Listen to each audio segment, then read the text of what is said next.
Linebackers have evolved.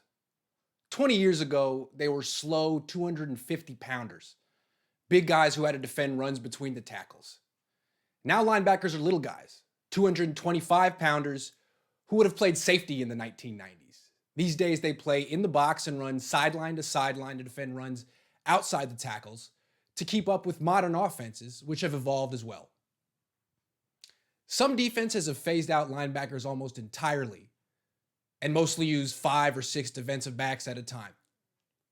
Other teams have found quality linebackers who fit the modern game. Which teams in the NFC West have the best linebackers? Which teams have the worst? Let's rank the linebacker groups from worst to best. Disclaimer: no pass rushers belong in this list. If a player is an outside linebacker in a 3-4 defense but primarily rushes the quarterback, he's a defensive end. I don't care what he calls himself. Meaning Chandler Jones of the Cardinals and Leonard Floyd of the Rams do not qualify for this article. When I ranked the NFC West cornerback groups, I explained how every team has to skimp on one position because of the salary cap, and the 49ers choose to skimp at cornerback. The Rams skip at linebacker. They consider it the least important position on their team and seem to want the cheapest linebackers imaginable. Their best linebacker is Samson Ebukam, who will earn $2.2 million next season. He's a good outside linebacker who started 5 games in 2019 and recorded 4.5 sacks. He's similar to a young Ahmad Brooks. The Rams' starting inside linebackers are Micah Kiser and Kenny Young, both of whom will earn less than $900,000 next season. The Rams might as well pay their inside linebackers by the hour. Last season, the Rams had an excellent inside linebacker, Corey Littleton. He recorded 134 tackles, 2 interceptions, and 3.5 sacks. Then he became a free agent, and the Rams let him go. So the Raiders signed him. The Rams feel they have to skimp on linebackers because they spend big on defensive linemen and cornerbacks. So on passing downs, the Rams frequently will use a dime defense, 6 defensive backs and only 1 linebacker. Maybe next season they'll use a quarter defense, 7 defensive backs and 0 linebackers. You tell me what their plan is. The linebacker evolution began in Seattle. Pete Carroll understood the need for speed over brawn at the position and showed the rest of the NFL how to scout modern linebackers 10 years ago.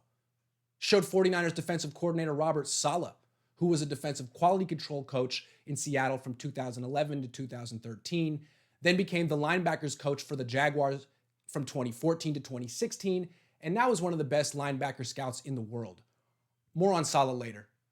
For years, the Seahawks linebackers Bobby Wagner and KJ Wright were one of the best linebacker duos in the NFL. Last season, they combined to record 291 tackles. But they've slowed down. Wagner will be 30 in June, and Wright will be 31 in July. They don't cover as much ground as they used to. You can gauge a linebacker's speed by the way he defends short passes from zone coverage. The Seahawks play lots of zone just like the 49ers, and when an opposing quarterback throws a short check down pass to a running back or a tight end against the Seahawks, Wagner and Wright have to swarm to the ball carrier and bring him down ASAP.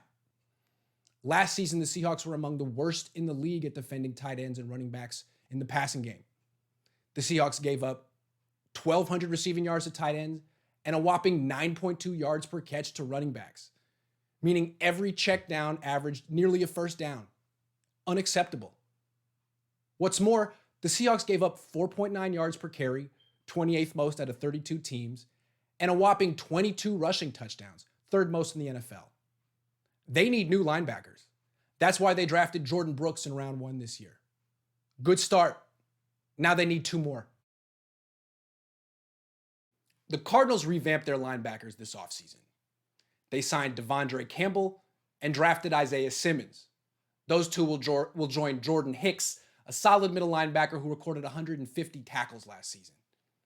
Campbell is another solid linebacker. He played for the Falcons the past few seasons and has more gas in the tank left than Wagner or Wright. Simmons was the 8th pick in the draft. He's a freak athlete who can cover the most athletic running backs and tight ends in the NFL, which is perfect for the Cardinals because they gave up 16 touchdown catches to tight ends in 2019. Now Simmons gives them someone who can match up with George Kittle and Travis Kelce, meaning Simmons is the perfect modern linebacker. He should drastically improve a Cardinals defense that ranked dead last in 2019. The 49ers do not skimp at linebacker. They value it more than anything on the defense other than defensive line, probably because Saleh used to coach linebackers. The 49ers have one of the best linebacker trios in the league thanks to Saleh. He has helped Fred Warner and Dre Greenlaw develop into two young studs. The 49ers signed Quan Alexander away from the Buccaneers in 2019, and he still misses lots of tackles. Saleh hasn't fixed that part of Alexander's game just yet. But Alexander improves the 49ers' pass coverage. When Saleh first became the 49ers defensive coordinator in 2017, a simple check down to a running back would gain 11 or 12 yards against the 49ers because their linebackers were so slow. I'm looking at you, Navarro Bowman.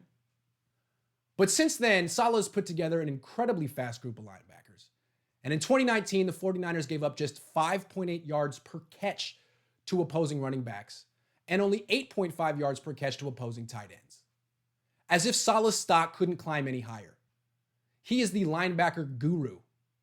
The 49ers are lucky to have him.